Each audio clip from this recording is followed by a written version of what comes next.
Hello, my Juicy co-creators. Lilu here on the Juicy Living Tour. Today I'm in Brooklyn, outside of the beautiful island of Manhattan, New York City. And I was really, many synchronicities happened that led me here really effortlessly to Sondra that is sitting next to me.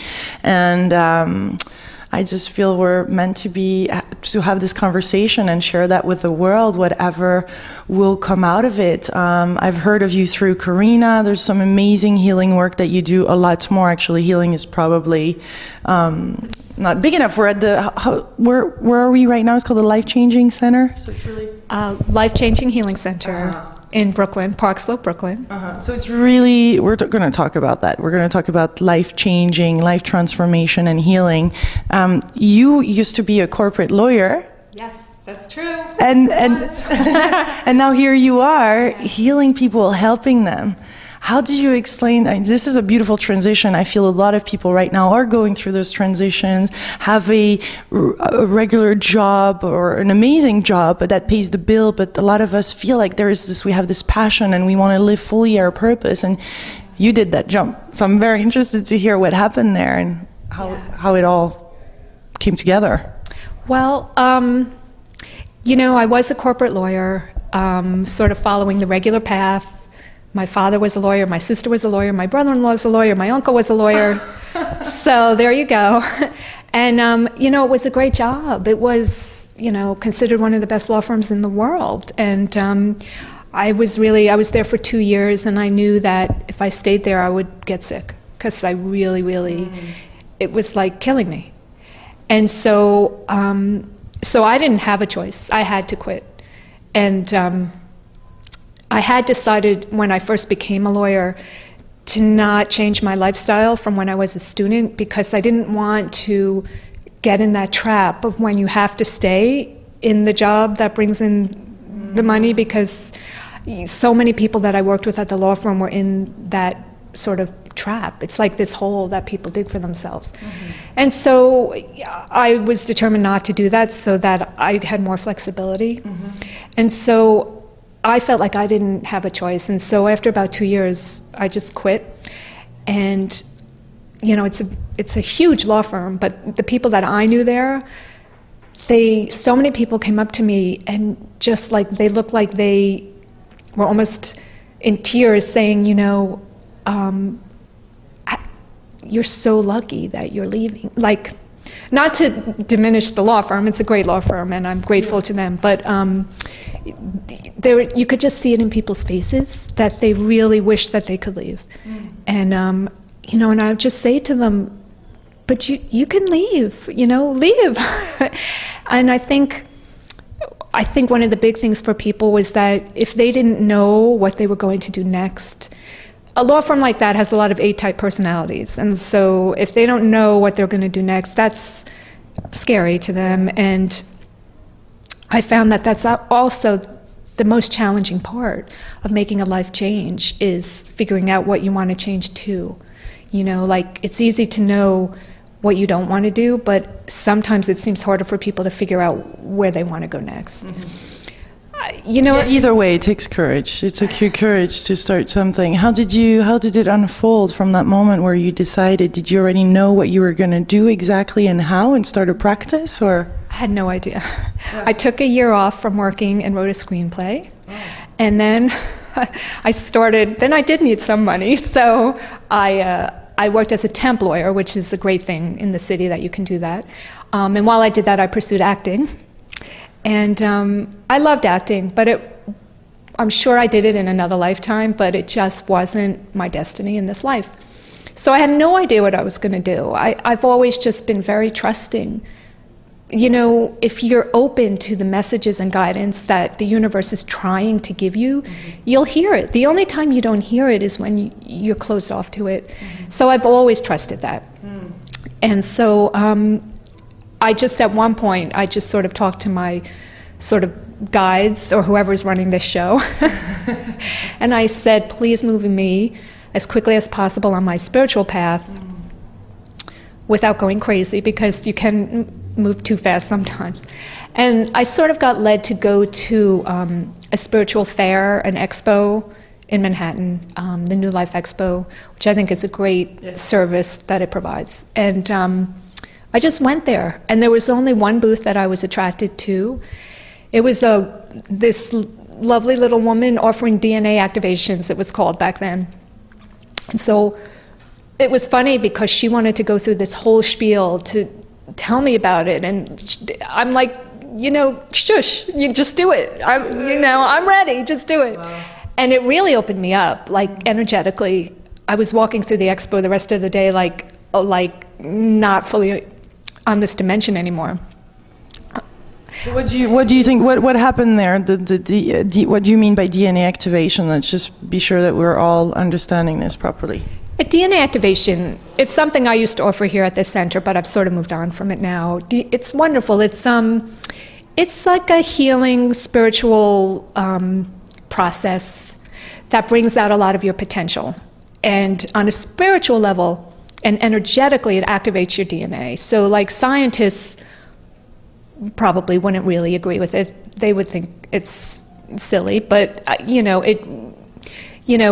I experienced it firsthand, and it changed me. I mean, I was walking around that expo in a totally spaced out state. It was amazing. And so by activating your DNA spiritually and energetically, it brings out a lot more of your potential. It raises your vibration. You can hold more light in your body.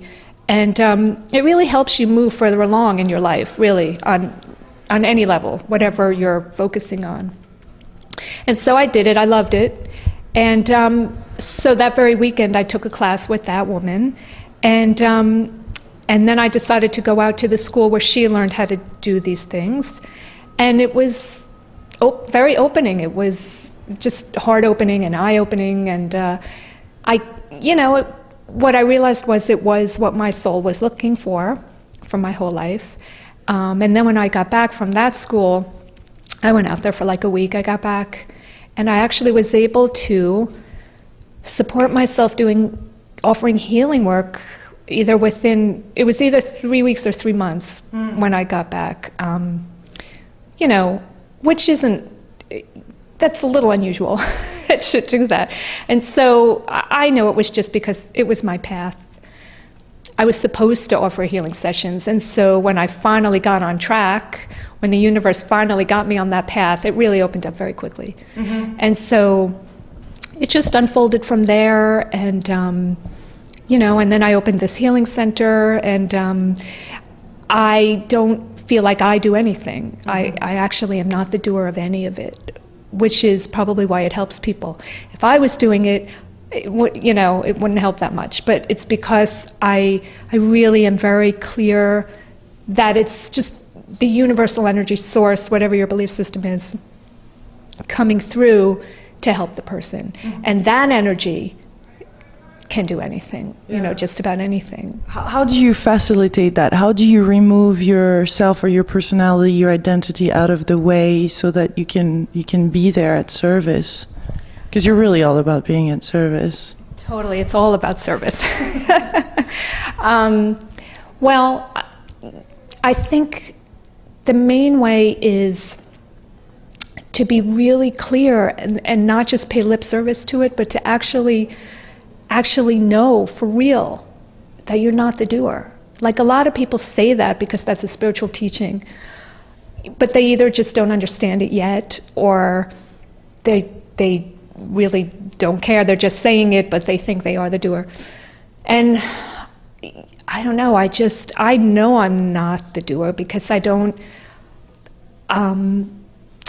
just would never be so presumptuous to think that I could do something like that. I would rather not be the doer. I would rather source come through and help these people, So I just get out of the way in every way I can. So I've received initiations to make me sort of like a clearer channel.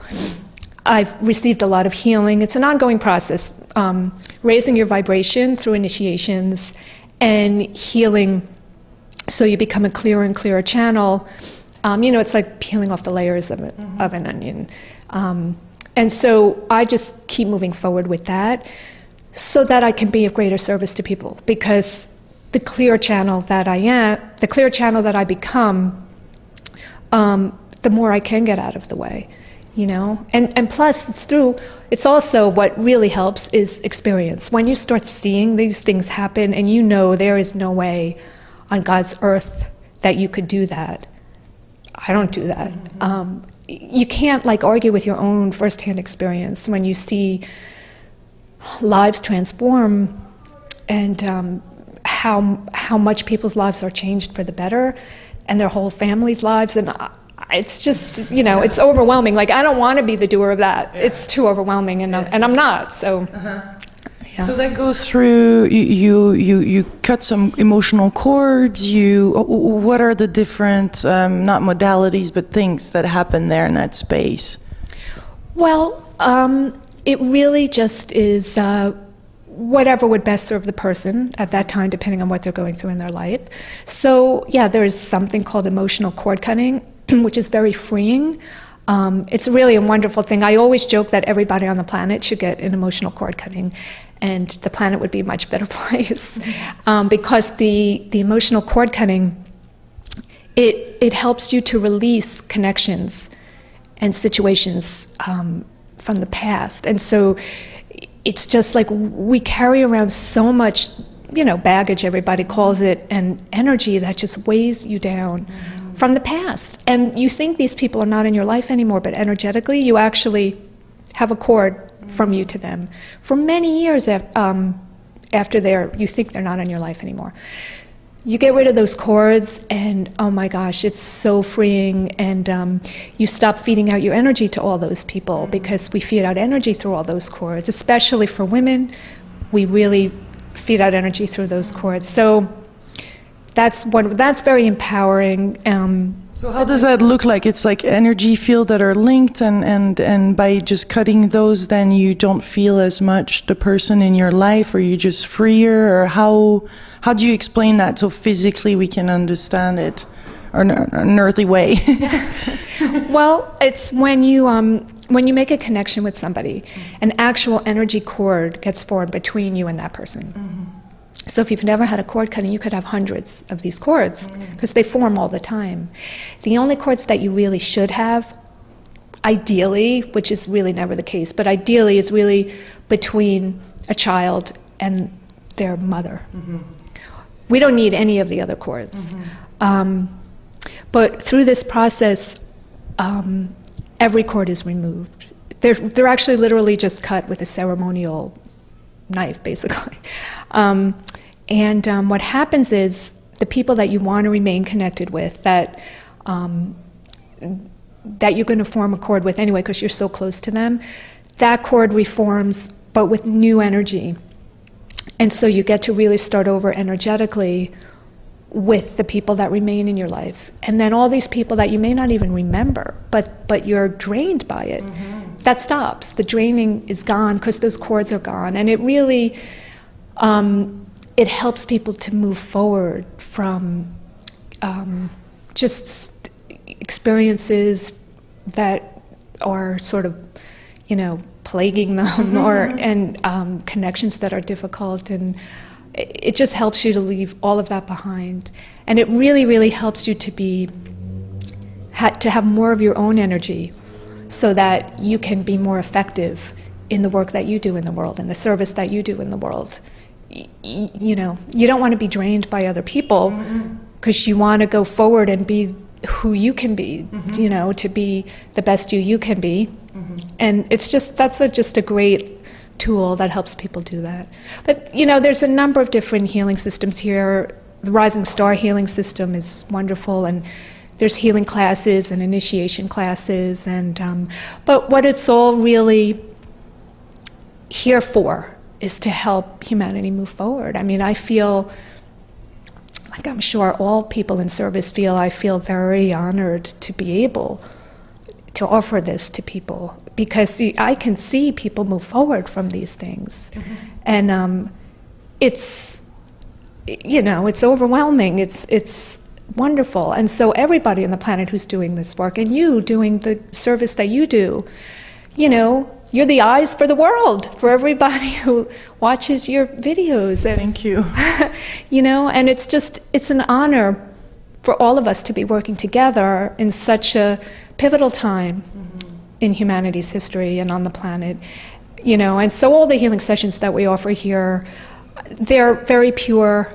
I feel very honored to offer them, and they're really just tools to help us, to help people move to enlightenment, you know, and there's all different tools out there. I'm not the only person to come to, obviously. Yes. And I think we are more and more ourselves able to also do a lot of clearing. We have, all of us, this direct connection. And they are facilitators like you. But I really am always a bit careful, because in the end, we always still project it outside of us and not really seeing that we're the healers. We're the ones that are really going to help ourselves open up, move forward, so that we can connect and be there for humanity and the planet, right? Absolutely. I mean, it starts here. Absolutely. It is, the God is in you, source is in you, whatever your belief system is. There is something in all of us that's God. That's where it's all happening for each of us. You know, and you're exactly right. Everything that you experience outside of yourself is a projection of yourself. You've created your whole life. Everything you see is your creation.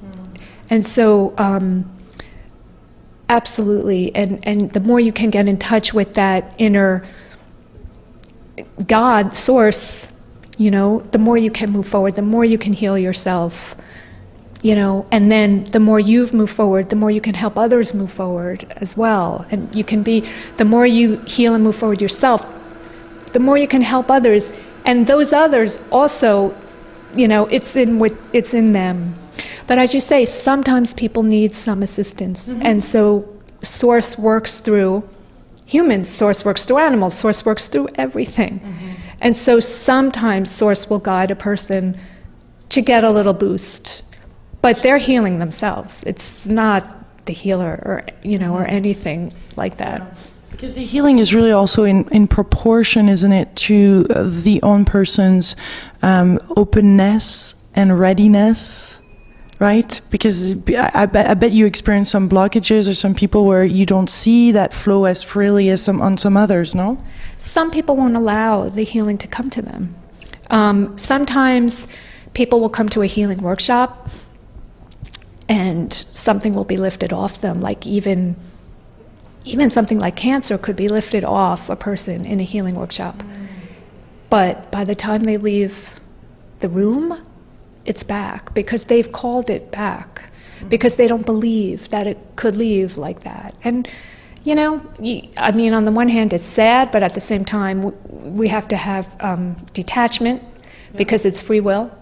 And absolutely, sometimes people block the healing that Source is trying to send to them. You know, what can you do? You just let them know it's there for when they're ready to let it go. Not everyone wants to let go of their problems. A lot of people identify with their problems. So it takes a whole mind shift to heal, you know. You have to change whatever it is that created that in the first place. You have to let go of any sort of identification you've developed with that condition. And you have to be ready to embark on a new life and a new lifestyle. And like, what are you going to do with all your free time when you don't have to take medicine 5 times a day, or you don't have to go to the doctor anymore? Or who's going to feel sorry for you when you're healthy, you know? And so, luckily, not everyone's like that, you know. Some people are very ready to heal. And it's, you know, it's exciting. It can happen very fast. Yeah. And it's so, you know, what an honor to be doing this work, isn't it? It is. I get overwhelmed all the time, and I actually don't look too closely at it. You know, like, there's classes, there's sessions. I feel a lot of love for everyone, and they leave, and I try not to examine it beyond that too closely, because I feel like it's overwhelming. And I don't want to start thinking in any way that I'm somehow the doer. Like, that's like this big red flag to me. So it's like people come and go, their lives change. It's very moving. It's an incredible honor. I have nothing to do with it. Like, if I think about it too much, it gets overwhelming, so I don't don't like to. You do have a support system. You do have mentors, or you work closely with Derek Arnold, is that right? Yes. My spiritual teacher right now in this life is Derek O'Neill, who's a wonderful healer and spiritual teacher. He lives in Ireland, Dublin, Ireland. And I feel very blessed to have met him. It's actually a pretty wild story how we met. Do you want to hear this? Okay. Well, what happened was I was giving a class. I was already doing this work full time.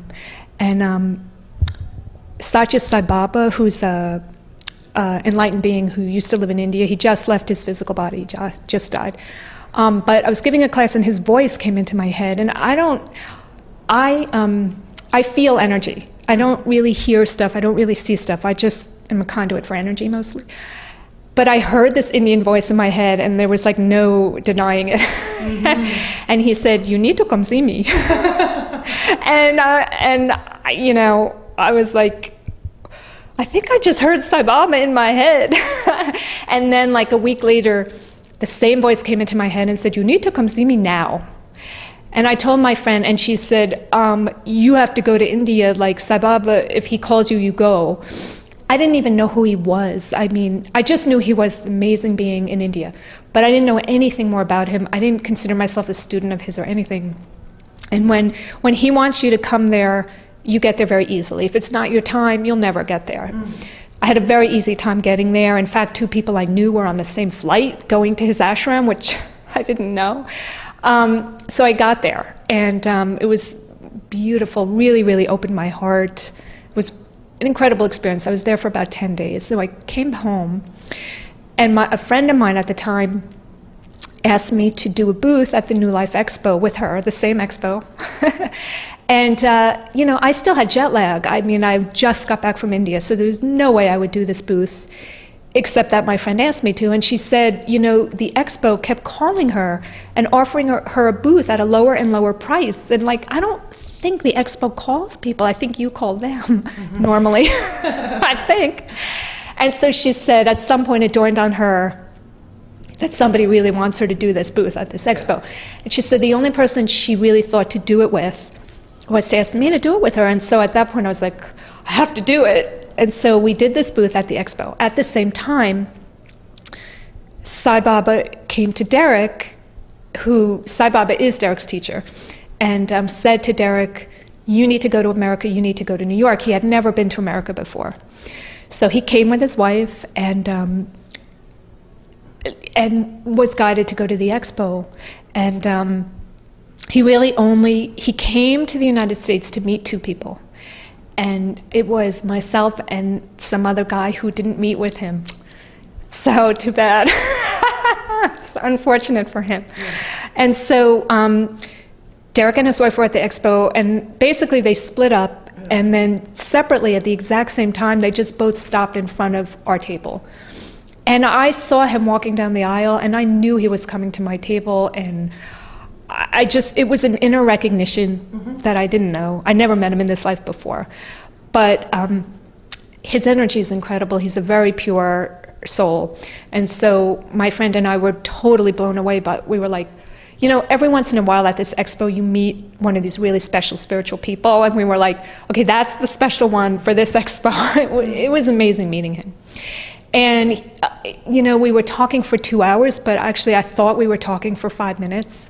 And he and his wife kept leaving and coming back because it was the only table that they felt like being at too. And I had a little picture of Sai Baba on my table because I was just there. And his teacher is Sai Baba, and it was the only table with a picture of Sai Baba, so that helped us to connect. And so then he went home, and like several months later, he called and asked, you know, he's like, "Do you remember me?" I was like, "Are you kidding?" And then he asked if I would be interested in organizing a workshop for him in New York. I said, of course. And you know, I didn't even know what he did. I didn't even get his name right. I was calling him on the first flyer, Derek O'Reilly. And his name is Derek O'Neill. I didn't really know what he did. We had 75 people, which is big. I mean, that was crazy. People flew in from Florida, Michigan, they came from Pennsylvania, and it was all word of mouth and email.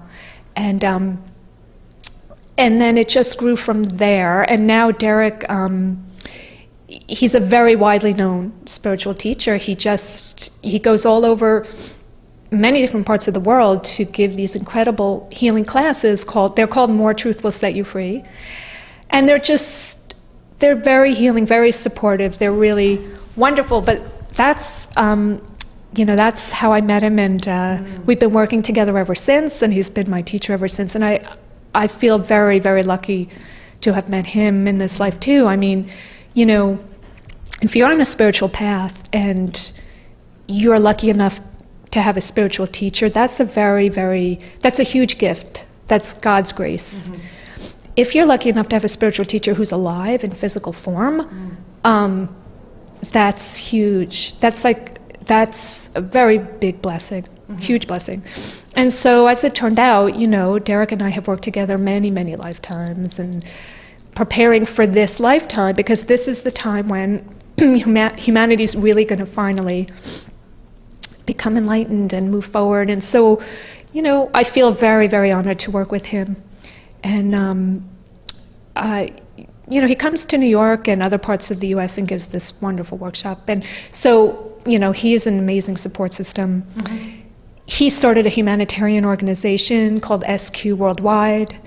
SQ stands for Spiritual Quotient. So that's very supportive too, because all the people who are sort of associated with this humanitarian organization, we offer support for each other, because you don't want to do this alone. It's hard to do this alone, and it's again very lucky, and anybody is very blessed to have a support system when they're on the spiritual path. Some people think they need to do it alone because they have this idea of they don't want to use anything as a crutch, or they just want it to be completely pure, so they think the way to achieve that is to do it by themselves. And for people like that, I say a prayer for them, because you don't have to do it by yourself. I mean, there's nothing, that God can't act through. And so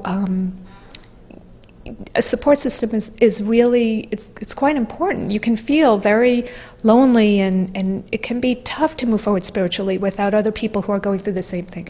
And in fact, it's interesting, because Derek tells the story about when he opened to his sort of full enlightenment in this life, and he was alone. I mean, his wife wasn't on that path yet. She went there later. She opened later, but when he had his spiritual awakening, his wife was not interested. None of his friends thought he was crazy. And so he basically was alone. And he's talked to me about, you don't know how lucky you are to be going through this with other people who are going through the same thing. He said he almost went crazy. He sort of closed himself off. He was in India visiting Sai Baba, and he had this awakening, and he said he basically closed himself off in an apartment in India for 2 weeks, and it was just Sai Baba helping him, but not so much the physical Sai Baba, that energetically, and that's really tough. So I feel very lucky to have a support system. It's true. We all need that. Yeah. Tell us about the unconditional love, because it feels like it's all about unconditional love, isn't it? It really is. I mean, that's the goal. If we were all in 100% love 100% of the time, I mean, that's the goal. That's enlightenment. That's where we're heading. There have been other times on the planet where there has been that full enlightenment, but it hasn't lasted. This is going to be different, though. This time we're really going to make it to a real time of love, of unconditional love, of everybody operating through their heart, of people working together, of helping each other. There's enough resources on the planet for every single person and every single animal. It's just not distributed evenly. All of that is going to change. All of that changes through love. Love is the answer. The Beatles knew what they were saying, It's like the energy of love is growing on the planet, and that's where we need to continue to focus. If we focus our energy on love, it'll grow within us, and through that, it'll grow within everybody that we touch.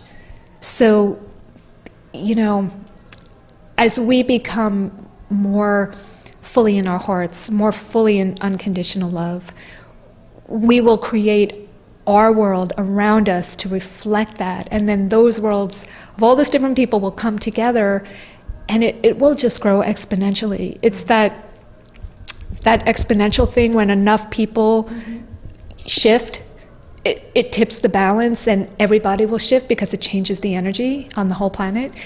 That's where we're heading. So every single person who can act unconditionally loving, every single person who can open their heart, every single person who can be non-competitive, non-judgmental, be in alignment with Source, will help. It helps to move the planet, like it literally does. It's not like pie in the sky. Every single solitary person who moves forward in love changes the entire planet. You know, when a butterfly moves its wings in China, it affects the energy in Park Slope, Brooklyn, you know, on the other side of the world. There is nothing that anybody can do that will not affect everybody else. And so why not do what will help everybody else, you know? Express love, come from love, love yourself.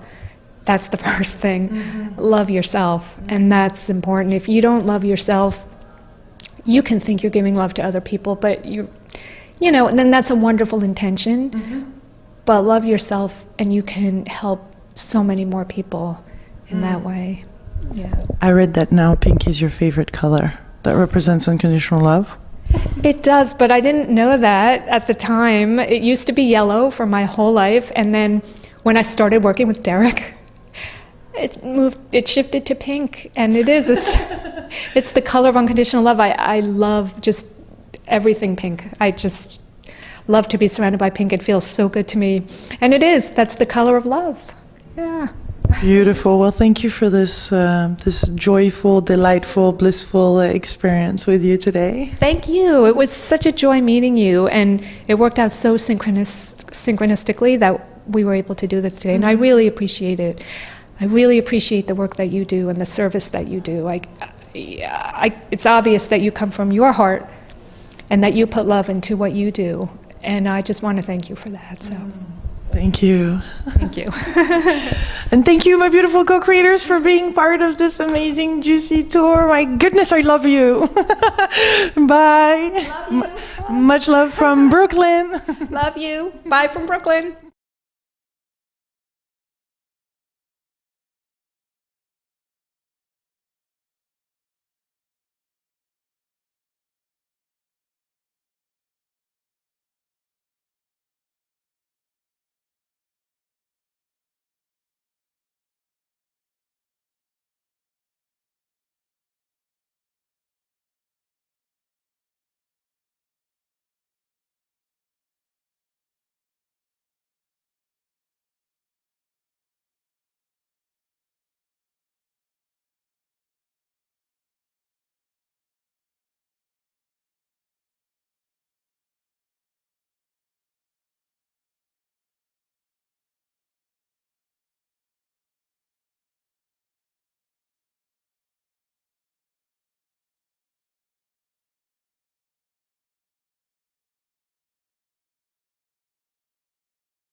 I knew there, so many people came up to me and just like, they looked like they were almost in tears saying, you know,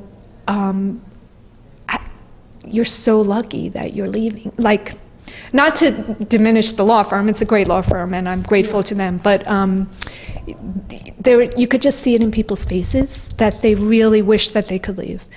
And, you know, and I would just say to them, but you can leave, you know, leave. And I think one of the big things for people was that if they didn't know what they were going to do next, a law firm like that has a lot of A-type personalities. And so if they don't know what they're going to do next, that's scary to them. And I found that that's also the most challenging part of making a life change, is figuring out what you want to change to. You know, like it's easy to know what you don't want to do, but sometimes it seems harder for people to figure out where they want to go next. You know, Yeah, either way, it takes courage. It took you courage to start something. How did it unfold from that moment where you decided? Did you already know what you were going to do exactly and how, and start a practice, or? I had no idea. Yeah. I took a year off from working and wrote a screenplay, and then then I did need some money, so I worked as a temp lawyer, which is a great thing in the city that you can do that. And while I did that, I pursued acting. And I loved acting, but I'm sure I did it in another lifetime, but it just wasn't my destiny in this life. So I had no idea what I was going to do. I've always just been very trusting. You used to be a corporate lawyer. Yes, that's true. And and now here you are, healing people, helping them.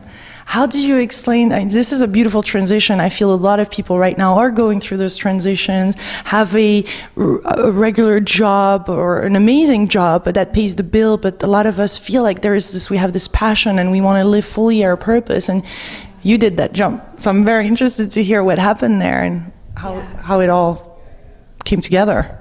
Well, you know, I was a corporate lawyer, sort of following the regular path. My father was a lawyer, my sister was a lawyer, my brother-in-law was a lawyer, my uncle was a lawyer. So there you go. And, you know, it was a great job. It was, you know, considered one of the best law firms in the world. And I was there for 2 years, and I knew that if I stayed there, I would get sick, because I really, it was like killing me. And so, so I didn't have a choice. I had to quit. And I had decided when I first became a lawyer to not change my lifestyle from when I was a student, because I didn't want to get in that trap of when you have to stay in the job that brings in the money, because so many people that I worked with at the law firm were in that sort of trap. It's like this hole that people dig for themselves. And so I was determined not to do that, so that I had more flexibility. And so I felt like I didn't have a choice, and so after about 2 years, I just quit. And you know, it's a huge law firm, but the people that I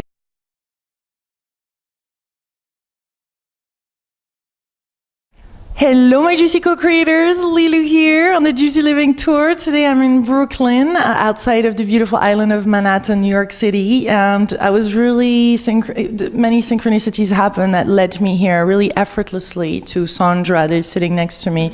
And I just feel we're meant to have this conversation and share that with the world, whatever will come out of it. I've heard of you through Karina. There's some amazing healing work that you do, a lot more actually. Healing is probably not big enough. We're at where are we right now? It's called the Life Changing Center. So it's really Life Changing Healing Center in Brooklyn, Park Slope, Brooklyn. So it's really, we're going to talk about that. We're going to talk about life changing, life transformation and healing.